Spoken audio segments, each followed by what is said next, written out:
I watched the snow being blown around by the wind and thought about how much things had gone downhill. Even the Christmas music in my office couldn't lift my spirits. Times were tough, and I was on the brink of bankruptcy, but I had a plan that I hoped would turn things around. I looked at the nameplate on my desk, Tom Ambrose, President. It stirred up a mix of sadness and pride, reminding me of when I bought the only radio station in town. It all started about 18 months ago when Windward Sporting Apparel announced they were shutting down all U.S. operations.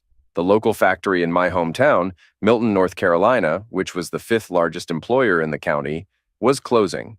Despite rumors, the decision was final, and nearly 200 people lost their jobs directly, with another 300 to 400 affected indirectly. The situation worsened when the local Walmart announced it would close once its new superstore opened nearby. Several other businesses, including CVS, followed suit, and the national economy tanked. Unemployment in our area soared to between 14 and 15%. As the local economy collapsed, the radio station where I worked lost about 40% of its advertisers. I struggled to pay bills and fell behind on the mortgage for the station and a new tower site. Edgar Brenner, the mortgage holder, was moving forward with foreclosure. I owed $37,000, and if I couldn't catch up, I would lose the land and all the money invested. Now it felt like all I did was juggle bills to keep from falling further behind. Owning a radio station had always been my dream. My passion for radio began in second grade, watching the warm glow of the tube radio in the kitchen while my mom listened to WNEW in New York. William B. Williams's friendly talk and soft music made me envious of his warm studio, especially on cold mornings when I walked to school. By high school, my love for radio had turned into an obsession. I did the morning announcements and handled audio-visual aids for the school. I worked part-time during the school year and full-time in the summer, saving for my own radio station. Despite the challenges and advice to cut my losses, I refused to give up. I pursued a business degree with a state scholarship and my parents' support, knowing it would help when I finally owned a station. As soon as my parents left me in my dorm room freshman year, I sought out the college radio station and quickly signed up as a volunteer. By senior year, I was the station's manager, earning $500 a month. The only drawback was dealing with Chad Duncan III, the school newspaper editor, and an insufferable snob who boasted about his wealthy family's media empire. Chad and I clashed often, especially during budget meetings. I started attending these meetings as a sophomore and became deeply involved when I was appointed manager. Chad's ego grew as he became editor, and our first major conflict occurred when I submitted my budget for new equipment for the aging radio station. Chad, meanwhile, sought a budget increase for new computers and furniture for the newspaper, despite their recent shift to digital and reduced printing costs. When the budgets were approved, the radio station received a $40,000 increase, while the newspaper's budget was cut by $25,000. Chad was furious, and his resentment toward the radio station, and especially me, only grew. Since freshman year, Chad Duncan III had a girlfriend, Amanda Edwards, who was cute but not stunning. Chad broke up with her halfway through senior year, which devastated Amanda, a columnist and interior design major. She started working at the radio station, where I hired her as a roving reporter and editorial writer. Chad was furious about this and intensified his attacks on the station through the school newspaper. In retaliation, Chad complained to the college president, claiming we were misusing our budget on pizza and beer. Although we did have pizza and beer parties, we paid for them ourselves. I defended the station with receipts, and no action was taken against us. Despite my attempt to resolve the feud, Chad saw it as weakness and escalated his attacks. We eventually got our revenge with the help of computer science major Billy Williams. Billy figured out how to intercept and replace the newspaper's digital files with our own edited versions.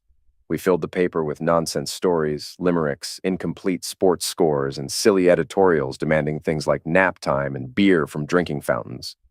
When Chad saw the altered paper, he was furious. His staff found it hilarious, which only made him angrier. The campus loved the prank, but Chad was determined to find out who was behind it. He stormed into my office, accusing me of the prank, and vowed to get revenge. Despite the prank's success in stopping Chad's negative articles about us, the administration had reprimanded him for misusing his position. Chad was the type to hold a grudge. Meanwhile, Amanda and I began dating after the prank, eventually moving in together and getting married 6 months after graduation. Amanda started a job as an interior designer, and I became a stockbroker. We were both unhappy in our jobs. Amanda disliked her boss, and I felt the financial products I sold were subpar. A year later, Amanda announced she had quit her job to start her own interior design company. I was upset she hadn't consulted me first, but I wanted to support her. Looking back, this was the first sign of trouble in our marriage. With only one steady income, I was covering most of the bills. After we married, I split my bonuses between our new house fund and my radio station fund. 80% for the house and 20% for the station. Amanda contributed cash from her jobs to the house fund, but when she quit without discussing it, I changed the split to 50-50ths. Amanda was unhappy and stopped contributing, which should have been a warning sign. About a year later, my job offered me a chance to open a new office in Greenville, North Carolina. Amanda, facing challenges with her business in our current location, was excited about the move. The transition was smooth, and Amanda's business grew, though not as much as when she worked for a larger company. I received bonuses for opening and making the office profitable, but I still disliked the job. We settled into a rented house and explored nearby small towns on weekends. Amanda hunted for furniture and accessories while I searched for antique radios, including one like the model my mother used. On one of our day trips, Amanda and I visited Milton. After exploring the antique stores and having lunch, we wandered into a residential area. Amanda, captivated by the variety of houses, insisted we check out a 2-story colonial house with a for sale sign. It was an open house that day, so we went inside. While Amanda toured the house a second time, I noticed a radio station across the field behind it. The sign read, WJTW, 1590 AM, your hometown radio station, though the lettering was faded. I went to the station and met Mrs. Sylvia Porter, who was startled because she thought she had locked the door. She owned both the house and the station. Her husband had expanded the station years ago and built the colonial house for their family. After her husband's death 2 years ago, Mrs. Porter struggled to keep the station running and had turned it off 5 months prior. She was planning to sell the land, as the station's license was up for renewal and she wouldn't renew it.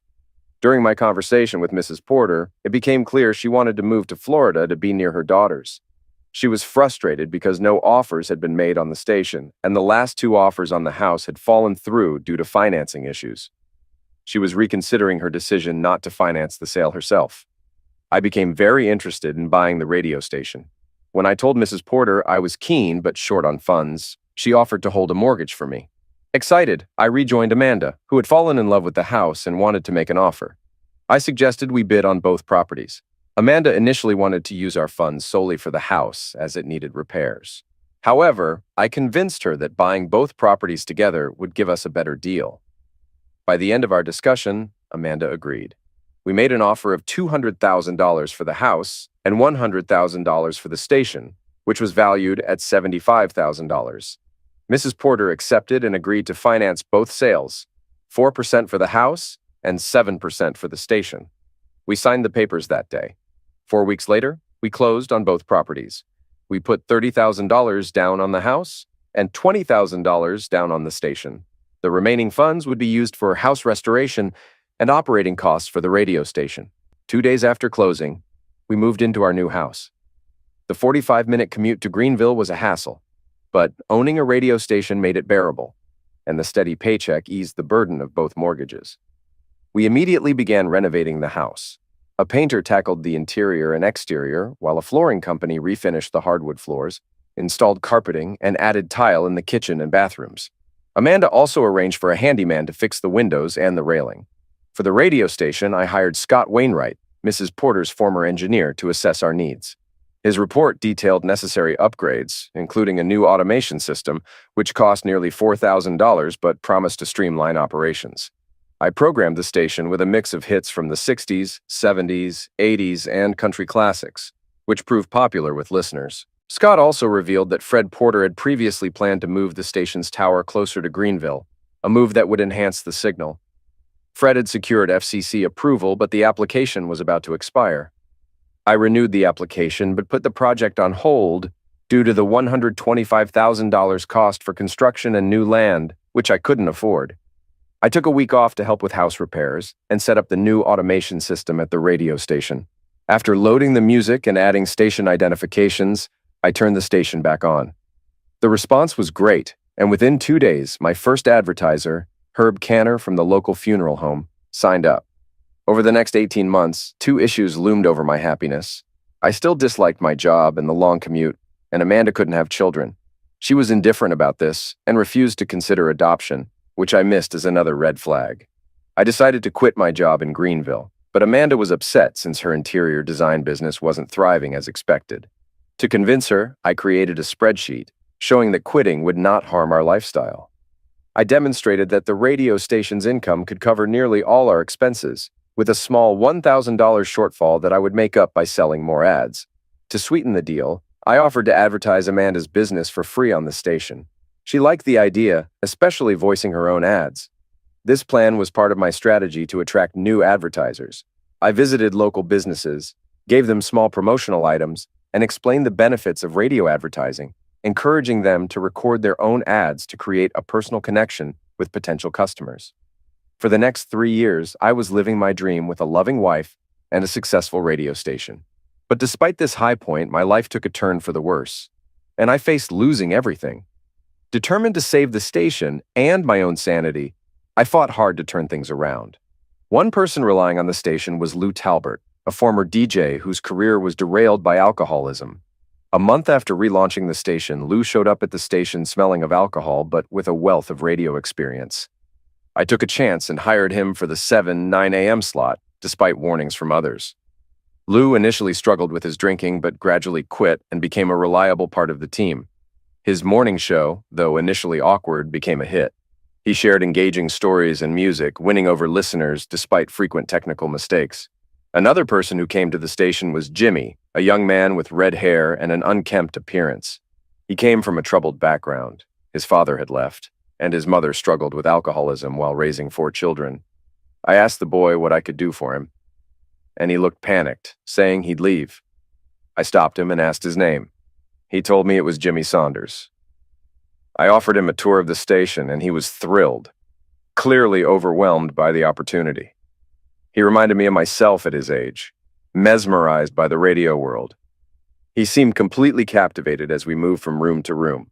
When the tour ended, Jimmy was reluctant to leave, so I suggested he could do some volunteer work at the station. His face lit up and he eagerly agreed.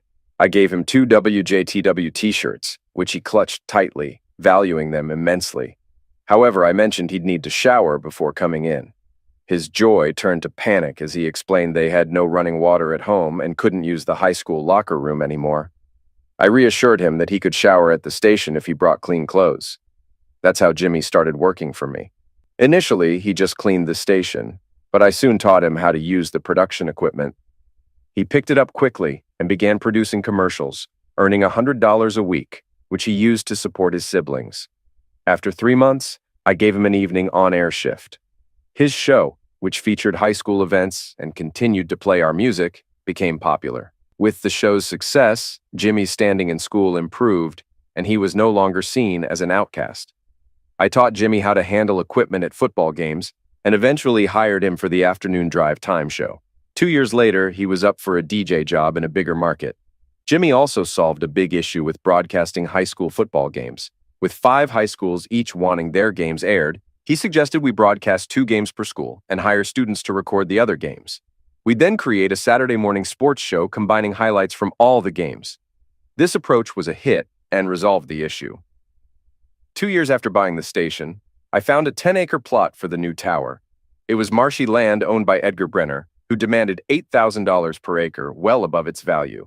Despite trying to negotiate for just 5 acres, Brenner insisted on selling all 10 and offered only a high-interest 5-year mortgage. With no better options and the station able to handle the mortgage, I bought the land under his terms. About 6 months after buying the land, I needed a part-time bookkeeper to handle the books, answer phones, and manage bills. I wanted someone for 20 hours a week, paying around $200. I advertised but got no responses.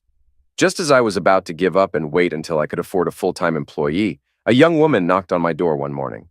She looked nervous and reminded me of Jimmy. She asked if the job was still available, holding up the ad from the paper. I invited her in.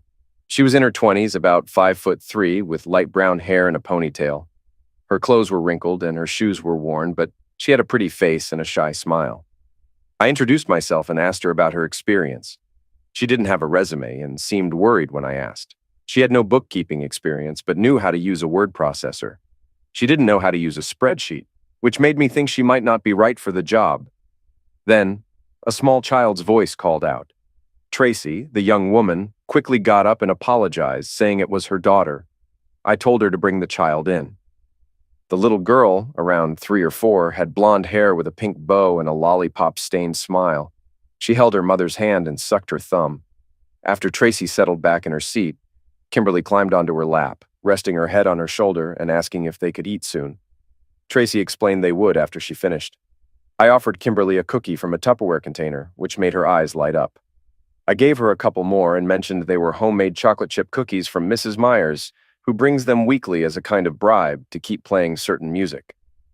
Kimberly eagerly ate the cookies while Tracy had one too, keeping her gaze on me, clearly anxious about the job. Seeing Kimberly in Tracy's lap and recognizing her need, I decided to offer her the job. Tracy was thrilled and grateful. I told her I'd get a W-9 form ready to complete the paperwork. As I headed to get the form, I overheard Kimberly asking if they had to sleep in the car again that night because it was cold. Tracy's sad response made me reconsider. I returned to offer them a tour of the station, starting with the radio side.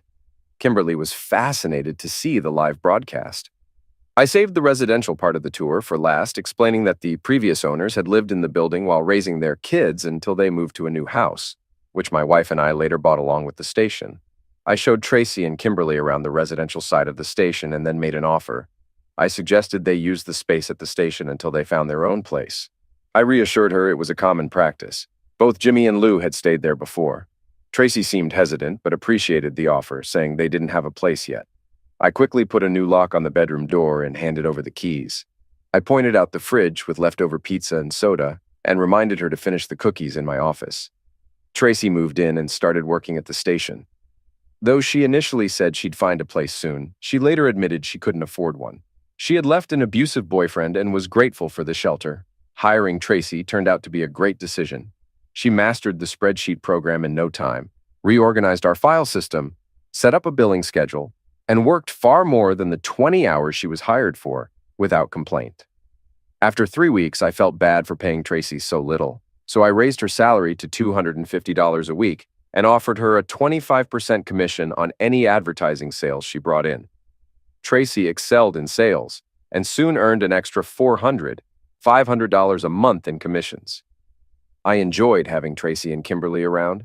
Tracy was always willing to help, and Kimberly, though not allowed in the locked transmitter room, played in the studios when no one was working. Amanda wasn't pleased about Tracy and Kimberly staying at the station. She worried about the image despite knowing they were living out of their car. This should have been a warning sign, but I missed it. Despite this, things seemed perfect. Amanda's business was thriving thanks to our ads, and our neighbors were friendly. Mrs. Myers baked for us, and neighborhood kids played games in front of the station. I joined in when I could, even if I had to adjust my game to keep it fair. Henry Wilson, our retired Marine neighbor, was my favorite. He came over regularly for coffee and shared his stories, some X-rated but always entertaining. Though he grieved for his late wife, Ellie, and was battling cancer and heart issues, he never complained. He struggled financially with his medical bills and refused to go to the local VA hospital, which he deemed subpar. I agreed, thinking it was disgraceful how we treat many veterans. People often say you can count on death and taxes, but they're wrong. The only certainties are death and change, and my slice of paradise was no exception. The local economy started to crumble with the Windward factory's closure, followed by Walmart and a major drugstore leaving. Nationwide economic downturns hit everyone hard, including the radio station, which saw a 20% drop in ad revenue. I tried to mitigate the damage by bartering for essentials like gas and gym memberships. Things seemed to stabilize briefly, but then the Braxton Machine Company, a major local employer, moved its operations to Mexico, causing further economic strain. Smaller businesses began to fail, prompting the Chamber of Commerce to seek new businesses to replace lost jobs. I was elected to the committee working on this. Then Chad Duncan III arrived, a new player in our little town. His family owned numerous newspapers, magazines, and TV stations. Chad hired Amanda to decorate the office for his new newspaper, the Milton Free Press. Despite my unease, I didn't act on it. The chamber saw Chad's move as a positive sign, but it was misleading. The newspaper hired only 3 locals and outsourced everything else, including printing. I had several chances to talk with Chad at chamber and civic events. He seemed friendly, and I thought our college differences were behind us. Chad appeared to fit in well, donating generously and joining local service clubs. He was expanding his family's media business into the Southeast, with plans for new newspapers and a fishing and hunting magazine. Despite his business ambitions, Chad seemed more focused on helping Amanda with her business. Amanda started coming home later and staying overnight in Greenville for meetings, which were major red flags. I noticed Amanda distancing herself from me and tried to win her back with flowers, gifts, and dates, but nothing worked. I tracked her phone and discovered she was spending nights with Chad. Furious, I contemplated confronting him, but realized it would only land me in trouble. Amidst my economic struggles, my wife of 8 years betrayed me for someone I despised. It was incredibly painful. I decided to end things myself rather than beg like my Uncle Fred, who had a breakdown after his wife left him. When I came home one night, I found Amanda and Chad in the living room. Amanda, looking nervous, and Chad with a smirk, were ready to tell me it was over. It dawned on me that Chad had finally gotten his revenge for our college prank by taking my wife. Two things helped me cope with my divorce. First, when Amanda told me she wanted a divorce, I maintained a calm demeanor and simply said, "Okay with me." My lack of visible emotion seemed to unsettle Amanda and frustrate Chad, which reinforced my decision to act as if the divorce was no big deal. Second, during negotiations, Amanda wanted the house, and I wanted the radio station. She suggested getting half of the station, but I calmly told her she could have it, including half of its debts, which made her reconsider. We agreed to appraise both the house and the station. The house was valued $20,000 to $40,000 more than the station, but Amanda complained about paying even $10,000 based on the lower estimates. Despite her complaints, I stayed composed and asked my attorney to seek alimony from Amanda, who was earning more from her business, thanks in part to Chad. Amanda was infuriated by this, and the divorce stalled until I suggested a face-to-face meeting. While managing the station financially, I also spent time devising ways to get back at Amanda and Chad, eventually coming up with a couple of plans to hurt them a bit. The first thing I did was pull all of Amanda's commercials from the air and offer an incredibly low rate to Maggie's Interior Designs, a competitor. When Amanda found out and called me, she was furious. "You've got to be kidding me, Amanda," I said incredulously. "We're getting a divorce. You didn't seriously think I'd continue to run your commercials for free?" I then made it clear I had no available time slots for her, which only made her angrier. Next, I targeted Chad's businesses. I approached his advertisers and convinced them to split their ad budgets between his papers and my radio station. Surprisingly, about 40% of them agreed, providing a small boost to our revenue and infuriating Chad. As the divorce dragged on, Amanda and Chad flaunted their relationship around town, which upset me further. I instructed my attorney to let Amanda's lawyer know we'd go to court if necessary. At a tense meeting, Chad showed up and refused to leave, prompting me to suggest ending the meeting and letting the court handle it. After a brief discussion, Amanda's attorney invited us back in, and Chad stormed out. "I can't understand why you treated me so poorly. If you wanted to end our marriage, you didn't have to cheat on me. All you had to do was ask for a divorce, and I would have agreed. I expected more from you, and I'm deeply disappointed." Amanda's face turned bright red, but she didn't apologize. Honestly, I wasn't expecting one. My lawyer stepped in at this point. "Mrs. Ambrose, I have records of your earnings for the past 2 years, as well as Tom's. You earned about $30,000 more annually than Tom. The court would likely approve alimony payments between $300 and $500 a month." "That's just ridiculous," Amanda retorted. "Tom, if you're trying to get back at me, I'll fight this." I just gave a sad smile and replied calmly, "Amanda, I don't actually want the alimony, but you aren't even willing to pay me half of the lower value between the two properties. Your attorney will probably advise you that the court will make you pay at least $10,000, and likely $15,000 if they average the appraisals. There's even a chance they might go with the higher appraisal, which would be $20,000. Plus, alimony might still be added. So why don't we settle on $15,000, and I'll waive the alimony?" Amanda stared at me for a long time, and her anger seemed to fade as she calculated the situation. It was evident that any love she once had for me was gone. After a lengthy silence, Amanda agreed to the deal. "I guess we're finished here," I said, trying to sound upbeat. Before leaving the conference room, I walked over to Amanda, kissed the top of her head, and said, "I hope you and Chad find happiness together." I paused at the door and glanced back to wave. There was now a look of uncertainty and confusion on her face. It was a small victory, but it felt satisfying. Two things helped me get through my divorce, and Tracy and Kimberly were probably the most crucial. They were bright spots in a time filled with pain and sadness. Even though my relationship with Tracy had always been strictly professional, it was comforting to have her support. Tracy was shocked by Amanda's actions. The divorce brought a lot of changes, though. When I needed to move out of the house I had shared with Amanda, Tracy offered to find an apartment. I told her not to bother with an apartment. We could share the house instead. "Don't spend your money on a new place. I'll just lock my bedroom door so you don't get any ideas," I joked. Tracy turned red, and I immediately felt guilty. "I'm only kidding. We'll be roommates unless you prefer your own place." No, Tracy quickly said. "Kimberly and I love it here. We'd really like you to stay with us full time." Their presence was a relief since I couldn't have managed the loneliness along with everything else. Tracy and Kimberly's company helped me heal as the weeks passed. We started off as employer and employee, but soon became friends, and then very close friends. About 2 months after my divorce, I mustered the courage to ask Tracy out on a date. The night of our first date with Tracy was eye-opening. She looked stunning in a sundress and makeup. We quickly became a couple, started sleeping together, and even discussed marriage. Amanda and Chad were fading into the past, but then Tracy and Kimberly disappeared, and it was my fault. It all started with my family's china, which I'd inherited but never used. Amanda had asked for it, and I agreed, not realizing it would upset Tracy. She felt I was still letting Amanda have her way, and our argument escalated. The next morning, Tracy and Kimberly were gone. I was devastated, but had to focus on a crucial presentation that night. We'd spent months trying to attract new businesses to Milton. Then, I read that Sterling Pharmaceuticals was moving some manufacturing back to the U.S.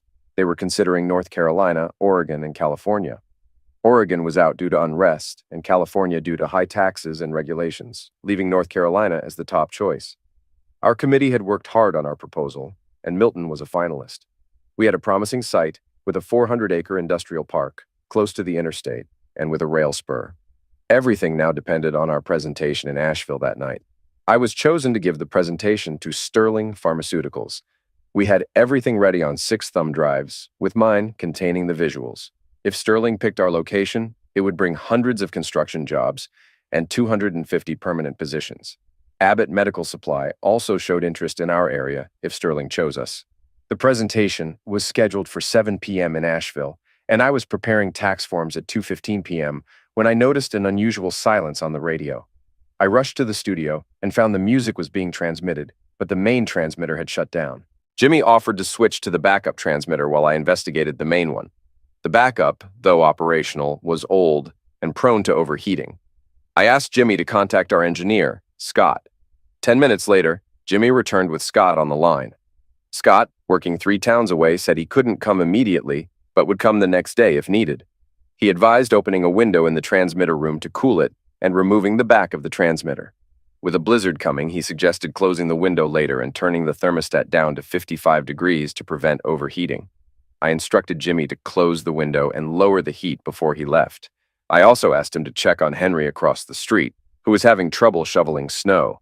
Jimmy agreed and reminded me to get on the road quickly due to the storm. As I drove toward Asheville, snow began to fall heavily, reducing visibility and making me anxious about being late. I decided to take a mountain road that, while risky in winter, would cut about 40 miles off my trip. My phone rang just as I was deciding whether to take the mountain road. It was Stan Willard, the mayor and chamber president, who was panicked because he'd forgotten his thumb drive, and Anne couldn't come due to a family emergency. He insisted it was crucial that I make it to the presentation, as Sterling Pharmaceuticals was likely to choose our location. Reassured that I was still an hour away and confident in my snow tires, I took the mountain road. The snow and wind were manageable, but then an animal crossed my path. I swerved to avoid it, causing my car to skid and flip. The car rolled 3 times, hitting at least one tree before I lost consciousness. When I woke up, the car was upside down and partially crushed. I felt severe pain in my right leg, could move my arms and left leg, but my right foot was stuck. My driver's side window was shattered, and blood covered my face. I felt woozy and nauseous. I managed to pull out my phone and dial 911, but I had no service and a nearly dead battery. It hit me hard. I wouldn't make the presentation and had lost my chance to save the radio station. Trapped and freezing, I felt despair as I thought about letting everyone down. As I lay in the wrecked car, going in and out of consciousness, I realized how much I'd failed. I was cold, in pain, and coughing up blood. Just when I felt ready to give up, I heard someone approaching. It was Henry. "Tom, thank God I found you," Henry said as he reached me. "What are you doing here?" I asked weakly. "I came looking for you," he replied. "I thought you'd take the mountain road. I tried calling for help but had no signal, so I walked the last stretch." I coughed up more blood and said, "I messed everything up. I should have stayed on the main road. Now the whole area will suffer." Henry, sounding almost angry, said, "Stop blaming yourself. If it weren't for you, Sterling might not have even heard of our area." Exhausted, I said, "I'm so tired, Henry. I just want to give up." Henry insisted, "Stop it, Tom. You're not a loser." I tried to laugh but ended up coughing harshly. The fading light from my car made it hard to see, but I felt hopeless. "I'm such a loser, Henry," I said through my coughs. "My wife left me, the radio station's failing, and Tracy left too. Maybe coming to Milton was a mistake. If I hadn't, Amanda wouldn't have met Chad, and I'd probably still be married." Henry shook his head. "You can't really believe that." "I do," I replied. "Everything would be better if I hadn't come here. But it looks like I won't make it out alive. I'm so cold and in so much pain." Henry, with tears in his eyes, said firmly, "I don't buy that. If you hadn't come to Milton, I wouldn't have met you. You've been one of the best things for our town." I was shocked by his emotion. "You've been kind, Henry, but even my own father didn't think much of me.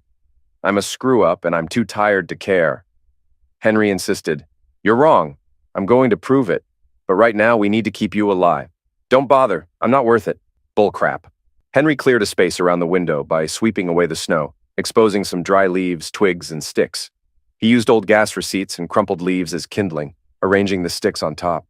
Using a lighter given to him by his wife, he started a fire. As the fire began to burn, it warmed my face, though my body throbbed with pain. Henry continued to feed the fire, and while it provided some warmth, I stared at the flames, lost in thought about my life's failures. I don't know if I fell asleep or passed out, but I had a haunting dream. I was outside the house Amanda and I rented in Greenville, with a young man I didn't recognize. "This is where I used to live," I said. "Yes, I know," he replied. I saw a new Mercedes in the driveway, and Amanda, dressed in a revealing nightie, kissing a man. Amanda said to him, "Tom will be home soon, so I need to get cleaned up.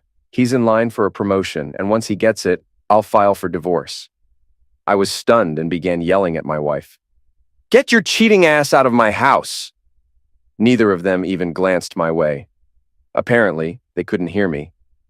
"They can't hear you," the young man said. "You once mentioned that if you hadn't come to Milton, you'd still be married to Amanda." "Well, you were right about that. You're still married to her. Is this the perfect marriage you envisioned?" I started up the driveway, wanting to do some damage to the guy sleeping with my wife. I had never hit a woman before, but I was seriously considering making an exception for Amanda. Just as I was about to take another step, the scene shifted. When the image refocused, I found myself standing in the snow outside a rundown trailer, with the young man still beside me. A police car and an ambulance were parked out front with their lights flashing. I recognized the trailer park, but noticed it was much more dilapidated than I remembered from my last visit. Another police car arrived, and an officer got out. The newly arrived officer asked about the scene, and Fred explained it was an overdose case involving a young man named Sunders. They described him as a troublemaker with a history of criminal behavior. I cried out, "No, it can't be Jimmy." I had helped him graduate high school and made his ceremony special, but the young man with me said that didn't happen because I never moved to Milton. The officers then mentioned Lou Talbot, found dead in an alley with a bottle of scotch. I was devastated, knowing Lou had stopped drinking. The young man confirmed Lou hadn't given up drinking because he had no reason to. As I wept, the scene shifted. I found myself on an empty main street in Milton, with many vacant stores. The town was struggling and far from thriving. I struggled to my feet and asked, "What happened? The economy was bad, but not this bad." The young man explained, "You never moved here. No one knew about Sterling Pharmaceuticals, so they set up elsewhere. Without you, no progress was made. The town has hit rock bottom and will take a long time to recover, if it ever does." In shock, I watched the scene shift. I found myself at an abandoned Walmart, where a single car stood in the shadows. It was Tracy's car. As I ran over, I saw Tracy and Kimberly in the back seat, huddled under a thin blanket. I screamed, "Wake up, Tracy! Please wake up!" But they were dead. This can't be, I cried. Tracy had a key to the station. She wouldn't have left Kimberly in the cold. The young man said softly, "There is no station because you never came to Milton." Overwhelmed, I collapsed onto the snow-covered parking lot, weeping uncontrollably. When I opened my eyes, I saw Henry tending to the small fire. "How do you feel?" he asked, clearly worried. "Not good," I replied weakly. Henry said he would look for help and instructed me to stay awake. "If you go to sleep, you won't wake up." I watched him climb the embankment until he disappeared from view. The dream had felt so real that my tears had frozen on my cheeks. I was in intense pain and struggling to breathe, but the exhaustion made me want to close my eyes. Despite my effort to stay awake, I could feel myself losing the battle. Just as my eyes closed, I heard voices calling my name. I tried to respond but was too weak. The voices grew louder, and soon an EMT was kneeling in front of me. "Mr. Ambrose, can you hear me?" he shouted. I nodded. The EMT checked my pulse and instructed others to hurry. "He's in bad shape. We need to get him out of here now." While the EMT rubbed my face and hands to warm me, others added wood to the fire. It grew larger, providing more warmth, but I was still extremely tired and in pain, with little warmth reaching my legs. All I wanted was to sleep. I heard a loud buzzing, and the metal of my car groaned as they used the jaws of life to free me. The noise was intense, but eventually they got me out and placed me on a stretcher. In the ambulance, I was barely conscious but felt a surge of self-loathing. Though I had been ready to give up, I vowed to never quit again. I resolved to keep the station running as long as possible, even if it meant being dragged out. Things then became fuzzy. The last thing I heard was, "Get him prepped for surgery, stat."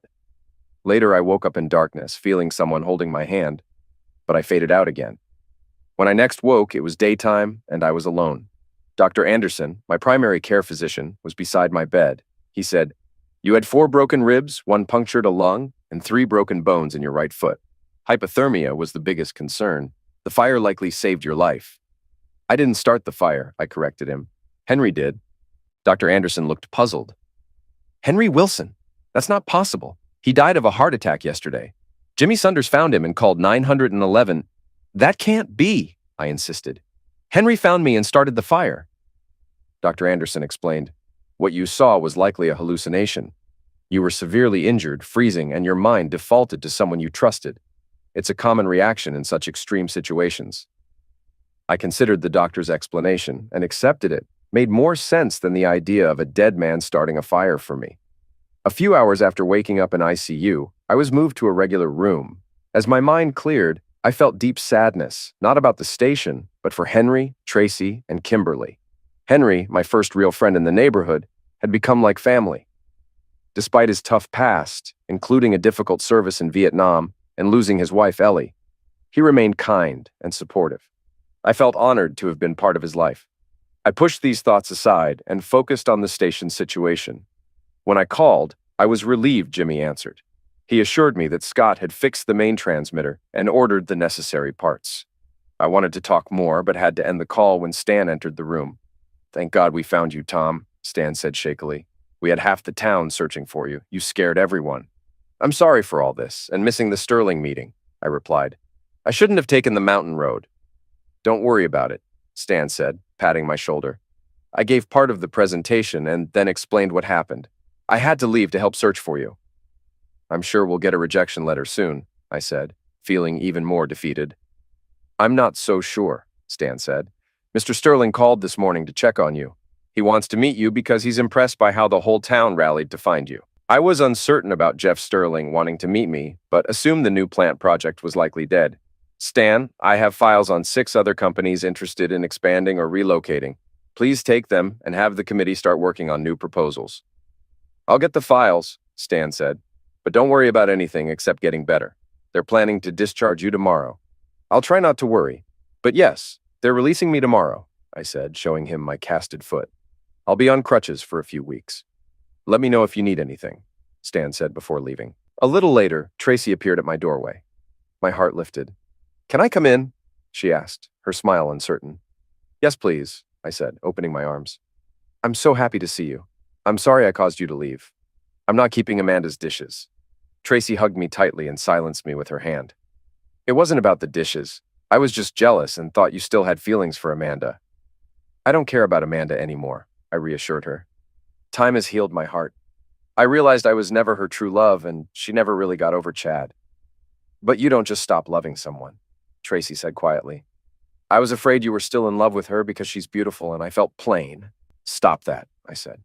You're beautiful too, and you have nothing to worry about. I don't love or hate Amanda anymore. I've found someone much better.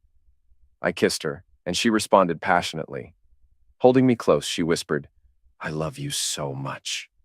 As Tracy sat by my bed, Kimberly peeked around the doorway. Is it time yet, Mommy? Yes, you can come in, Tracy said.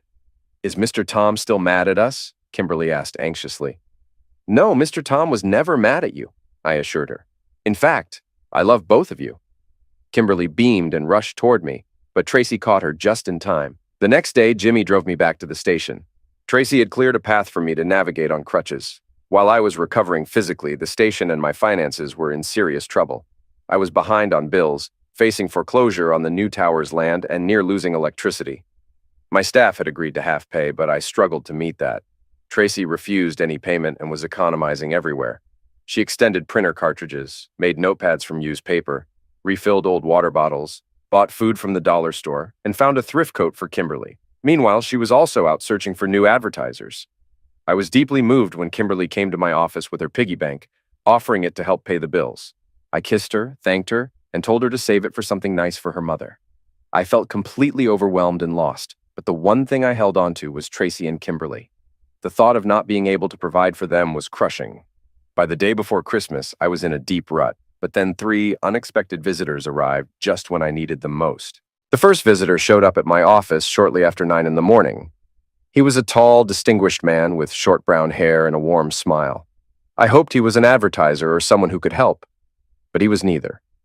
He introduced himself as Jeffrey Sterling, and although I was standing on one foot and trying to balance, I managed to greet him.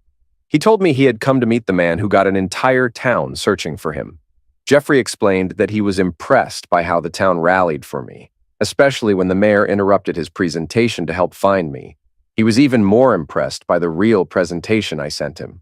He revealed that Sterling Pharmaceuticals had decided to build its new plant here. The papers were signed and construction should start within a month. He said it was now official and encouraged me to announce it on the air. With that, Jeffrey left, and I felt a renewed sense of hope. I hobbled into the production room and quickly put together an announcement about the big news, setting it to play every hour for the rest of the day. Almost immediately after it aired, my phone started ringing off the hook. For the next couple of hours, I fielded calls, mainly from committee members, reassuring them that the news was legit. The announcement was a huge win for the area, but I felt it was too late for me. With the bank unlikely to approve a loan until January, I was on the brink of losing everything. Just after 11 a.m., John Zornbeck, a local attorney and Rotary Club member, arrived. I'd tried to get him to advertise on the station before, but he always declined. Today, he was there for a different reason. John, who had been Henry Wilson's attorney for years, informed me that Henry had set up a living trust before he died. Henry's estate included around $45,000 in investments and his house, which was paid off. While I was on the phone with Stan, who was just learning about the Sterling deal, John handed me a cashier's check for $45,973.53. He also gave me the keys to Henry's house, which I could choose to live in or sell. The house was worth between $225,000 and $250,000, and I immediately asked John to put it on the market.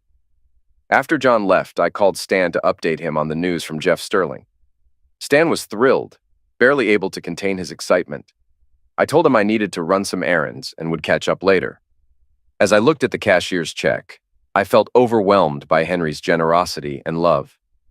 It made me think back to the dream I had while trapped in my car, and I was convinced it was Henry's influence that pulled me through. I called for Tracy, who rushed in with Kimberly, both worried. I showed them the check and explained that Henry had left everything to me. John had cashed in his investments and given me the check. We needed to deposit it and pay our most urgent bills, and I wanted to apply for a short-term line of credit. Running errands that day felt incredibly satisfying. With Tracy's help, we prioritized paying the electric and gas bills along with back pay, totaling about $4,500. At the bank, Sly Albert helped us calculate the payoff for the land, leaving us with just under $1,400. Sly assured me that securing a $25,000 line of credit wouldn't be a problem given the inheritance.